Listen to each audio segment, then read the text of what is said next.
Saudações, queridos alunos. Eu gostaria de fazer um resumo sobre o nosso terceiro dia de aula da matéria de Eclesiologia. Hoje estaremos estudando sobre o governo da Igreja. Tá?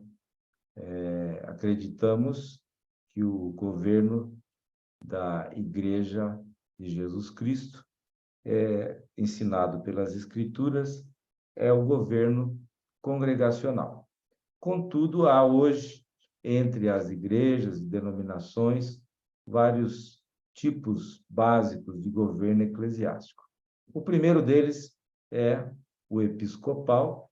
Nesse sistema, a igreja é governada por bispos. Na realidade, por três ordens diferentes de ministros: os bispos, os sacerdotes e os diáconos, onde os bispos têm a autoridade e a primazia. Existe um segundo governo da igreja, que é o governo presbiteral. Nesse sistema de governo, a igreja é conduzida por presbíteros.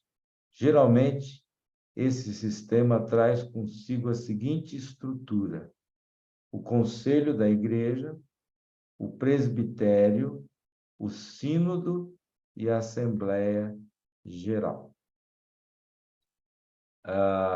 Na ordem do ministério, a ordem do ministério é a seguinte: pastores, presbíteros em exercício ou presbíteros e diáconos. Tanto os pastores como os presbíteros em exercício tomam parte das reuniões do presbitério, sínodo e assembleia. Esse sistema é amplamente usado pela igreja presbiteriana.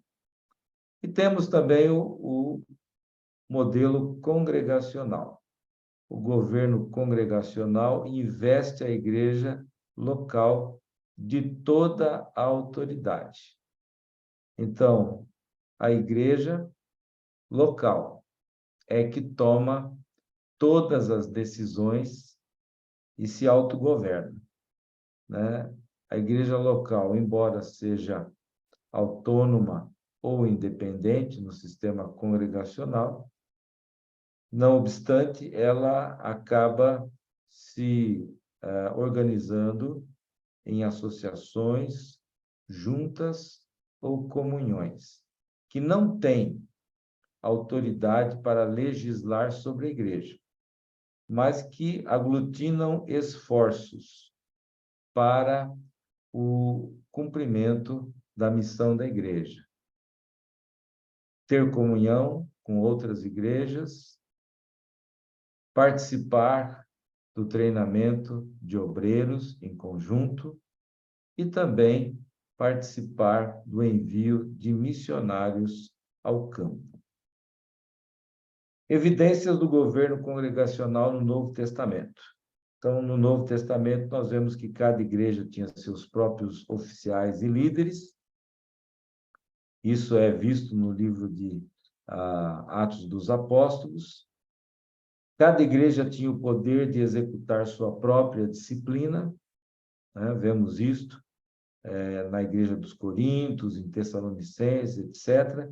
E a igreja, juntamente com os seus oficiais, tomava decisões, recebia delegados, enviava representantes e também enviava os seus missionários. Tá? Vimos também, ou veremos, que as ordenanças da igreja foram dadas pelo Senhor Jesus Cristo para serem praticadas por ela. As ordenanças são duas. Temos o batismo e a ceia do Senhor. O batismo representa simplesmente, através de um símbolo visível, a morte, o sepultamento e a ressurreição do Senhor Jesus Cristo. Como também nossa morte para a antiga vida de pecado, nosso sepultamento na semelhança de sua morte e nossa ressurreição para andarmos com ele em novidade de vida. Tá? Então, o batismo é obrigatório na dispensação da igreja, porque foi ordenado por Cristo, né? Em Marcos 16, 15 e 16, o Senhor Jesus disse: Ide por todo o mundo, pregai o evangelho a toda criatura. Quem crer e for batizado será salvo. Quem não crer, porém, será condenado. Então, o batismo foi ordenado por Cristo, foi praticado pela igreja, já no seu primórdio, no dia de Pentecostes, em Atos capítulo 2, 41 e 42, diz que então os que aceitaram a palavra foram batizados, havendo um acréscimo naquele dia de quase 3.000 pessoas, e perseveravam na doutrina dos apóstolos, na comunhão, no partir do pão e nas orações. Então, essa passagem sugere a seguinte ordem: a conversão, depois o batismo, a admissão à igreja local, andar ordeiro, observância da ceia do Senhor e da oração coletiva. O modo do batismo. O batismo deve acontecer por imersão, que é o mergulho ou a submersão do crente na água. O termo grego baptizo significa mergulhar, imergir. Vemos evidências de que o batismo era assim praticado, porque Jesus, quando foi batizado, saiu logo da água. Em João 3:23, também diz que João batizava em Enom, porque ali havia muitas águas. E Atos 8:39 diz que Elias e Eunuco desceram ambos à água e ele então procedeu o batismo daquele homem que havia crido na palavra de Filipe. Erros em relação ao batismo. Através dos séculos, a Igreja Romana ela desenvolveu outras formas de batismo que não o de imersão. Foi introduzido o batismo por infusão, quando se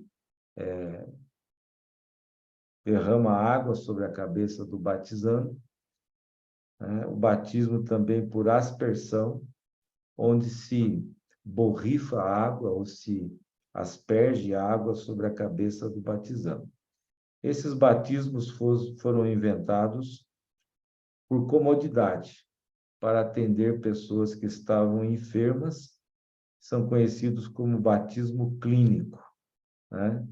E o primeiro foi de infusão, dando também depois lugar ao batismo por aspersão, o que consideramos modos errôneos de realizar o batismo, que seria por imersão.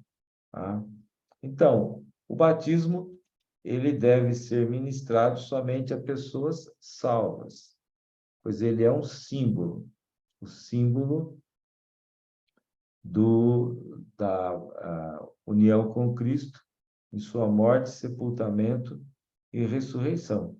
Então, não faz sentido usar um símbolo se a realidade não estiver presente na vida da pessoa.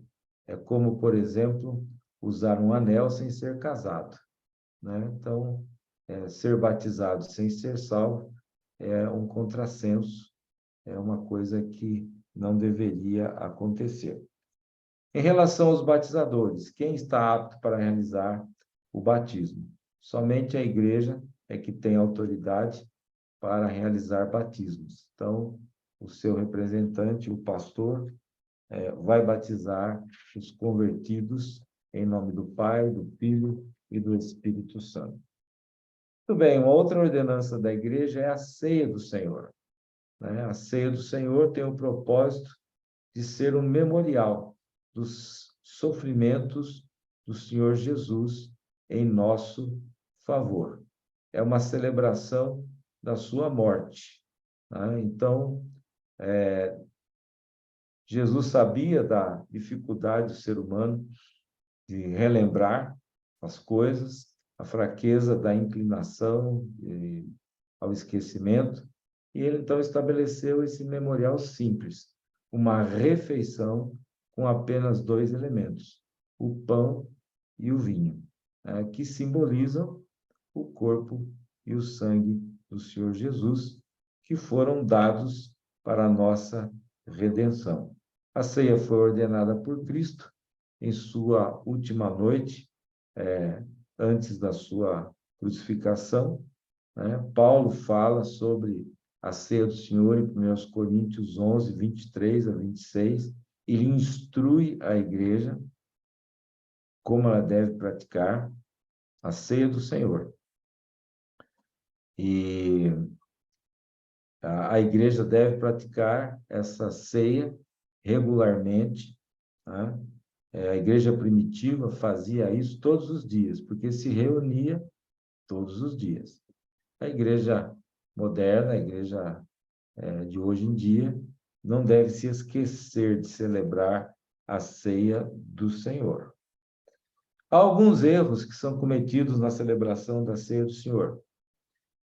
A igreja romana desenvolveu a teoria da transubstanciação, que diz que existe uma mudança de uma substância para outra, né? Uma mudança da substância do pão e do vinho na do corpo e do sangue de Jesus Cristo, durante a Eucaristia, ou a celebração da ceia do Senhor. Então, eles acreditam que, no momento da ceia, o pão é realmente o corpo de Cristo e o sangue é realmente o sangue de Cristo, né? Levando ao pé da letra a declaração de Jesus: isto é o meu corpo, que é partido por vós, quando ele segurava o pão, e quando ele segurava o vinho, dizia: esse é o meu sangue, que é dado por vós. Então, eles acreditam que, naquele momento, as pessoas estão realmente se alimentando do corpo de Cristo. Os reformadores tiveram dificuldades para lidar com o assunto da ceia do Senhor. Martinho Lutero criou uma teoria chamada teoria da consubstanciação, que diz o seguinte: o comungante participa do corpo e do sangue verdadeiros de Cristo em, com e sob o pão e o vinho. Ou seja, os próprios elementos permanecem imutáveis, mas o mero ato de participar deles após a oração de consagração comunica Cristo aos participantes, juntamente com os emblemas. Desculpe. Então, nesse caso, pão e vinho não se transformam realmente, mas depois da oração consagratória, ao participar desses elementos, o comungante acaba participando, né, de Cristo, né, através desses elementos. Então, é uma teoria que fica entre meio termo, né, da transubstanciação e da simples simbologia, que é o que nós acreditamos, que a ceia é um símbolo apenas de realidades espirituais. A morte de Jesus Cristo é o seu corpo crucificado, o seu sangue derramado em nosso lugar. Um outro erro que podemos observar na ceia é a celebração geral e indistinta. Ou seja, a ceia não deve ser administrada a todas as pessoas indistintamente. Ela deve ser administrada aos salvos e batizados, e que tenham passado por um autoexame de suas vidas, como nos ensina o apóstolo Paulo em 1 Coríntios, capítulo 11. Então, a conclusão: a igreja é a guardiã das duas ordenanças, o batismo e a ceia do Senhor. E ela é responsável por sua administração. Ninguém mais pode administrar a ceia, senão a igreja local. A disciplina da igreja. Disciplina da igreja é algo tão importante que, antes que a igreja viesse a existir, o Senhor Jesus já tinha dado as instruções de como acontece a disciplina na igreja. Né? Mateus capítulo 18, versos 15 a 17. Há várias razões bíblicas para que haja disciplina. Então, a primeira é imoralidade, como houve no caso de Coríntios, aquele homem que tinha um relacionamento com a sua madrasta. Ele foi disciplinado, ele foi excluído da igreja. Já na segunda carta, Paulo dá instruções para que ele, uma vez arrependido, seja recebido de volta. Outras razões são o ensino falso, né? A conduta desordenada. No caso dos Tessalonicenses, eram pessoas que não queriam trabalhar, mas podem também haver outras condutas desordenadas, como, por exemplo, o uso de drogas, o uso de bebidas alcoólicas, de tabagismo, a participação de festas mundanas e eventos que não condizem com a fé cristã. Então, conduta desordenada. Também, divisões contrárias à doutrina são razões de disciplina. E também a atitude arrogante, que é o caso de Mateus capítulo 18, 15 a 17, quando uma pessoa arrogantemente não quer admitir o seu pecado, nem diante da vítima, nem de testemunhas, e nem da igreja local. Então, finalizamos por aqui a exposição do nosso terceiro dia de aula desta matéria, que se chama Eclesiologia. Deus os abençoe.